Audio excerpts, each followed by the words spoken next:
It's a calm autumn night in the Hamptons, Middle Lane, one of the most expensive streets in America. Inside a glass and stone mansion, billionaire financier Ted Ammon is alone. The alarm is off. No broken windows, no forced entry. Everything looks normal. Until the next day. Ted is found in his bedroom, naked, bludgeoned, his skull fractured by multiple blows. This wasn't random. This wasn't a burglary gone wrong. Someone who knew this house walked right in. So who turned the alarm off? And why did Ted have to die? Ted Ammon, 52, Wall Street star, private equity legend, fortune well north of tens of millions. A man who built and bought companies like other people buy cars. He designed this East Hampton estate himself, controlled, precise, protected, except on the night he needed protection most. Police arrive. The scene is chilling. A violent beating, but almost no physical evidence that points to a stranger. No forced entry. The alarm panel? Disabled. That one detail rewrites the entire crime. This felt like an inside job. If not a stranger, then who had access? And motive? To answer that, you have to step inside Ted's personal life. His marriage to Generosa, brilliant, artistic, volatile, was crumbling. The divorce turned bitter.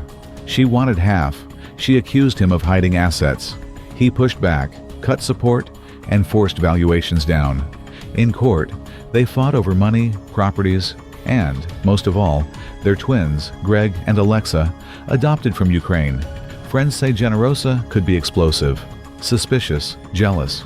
By the late 90s, Ted confided in people he wanted out. The stakes weren't just emotional. They were financial. Tens of millions on the line, custody on the line, reputation on the line. And then a new man walked in. During a Manhattan townhouse renovation, Generosa met Daniel Pelosi, a contractor and fix-it guy with a long history of trouble, assaults, DUIs, even stealing electricity. He wasn't a licensed electrician. He was, however, suddenly living big. Porsche, luxury life, proximity to extreme wealth. Ted hated him near the kids. He didn't trust him near the money. And he saw exactly what was happening. Pelosi attaching himself to Generosa's world. Witnesses would later describe Pelosi as hot-headed, reckless, and braggy when drunk. But the relationship didn't slow down. It escalated. And then Ted's alarm went off by being turned off. October 20th, 2001. Ted doesn't pick up calls. The next day, his chauffeur and a colleague go to check. Bedroom door, silence. And then, shock. Ted is dead on the bed, bludgeoned. Photos are removed from frames. The house doesn't look ransacked. It looks familiar, like someone knew exactly where to go and exactly what to touch. Investigators consider burglary. It doesn't fit. They consider a stranger. It doesn't fit. They consider access. It fits too well. Who knew the alarm code and the layout better than a stranger? The physical case is thin. No clean fingerprints that tie a killer to the scene. But the witnesses? They won't stop talking. A construction worker says Generosa offered $50,000 to have Ted beaten. Christopher Perino, an acquaintance of Pelosi, testifies he drove Daniel to Ted's house that night. He waited in the car. Pelosi came back covered in blood, muttering, "I think he's dead." Others claim Pelosi bragged he killed Ted at Generosa's urging. Even Pelosi's father says Daniel once asked how to dispose of evidence. On paper, this is devastating. In court, this is complicated because it's almost entirely testimony. The forensic slam dunk? It never arrives. So can a man be convicted without the lab nailing his DNA to the scene? 3 months after Ted's death, Generosa marries Pelosi. She inherits about $97 million from Ted's estate. Then the twist? Generosa turns on him. She forces a post-nuptial agreement, $2 million, and that's it. She rewrites her will. Nearly everything goes to the twins. Their nanny becomes guardian. Pelosi is boxed out. He fights. He loses. Prosecutors offer Generosa immunity if she'll testify before a grand jury. She refuses. She insists Daniel had nothing to do with it.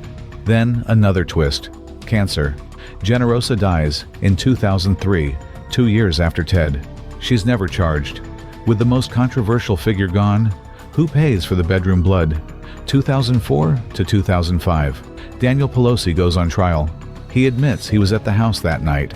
He denies swinging anything. He says Generosa orchestrated it all. The jury hears Perino. They hear workers. They hear friends who say Pelosi boasted. They hear the pattern. The prosecution paints motive: money, access, rage. Defense points to no forensic link. The jury makes a choice. January 25th, 2005. Daniel Pelosi is convicted of Ted Ammon's murder. 25 years to life. No plea deals, no confessions, just a wall of voices, and a dead man in a locked world with the alarm turned off.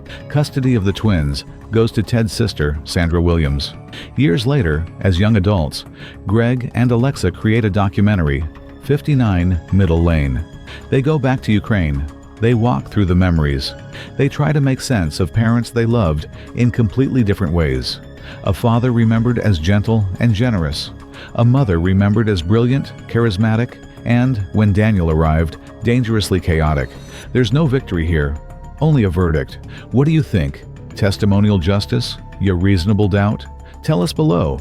And if you want more true crime stories where every detail matters, you're in the right place.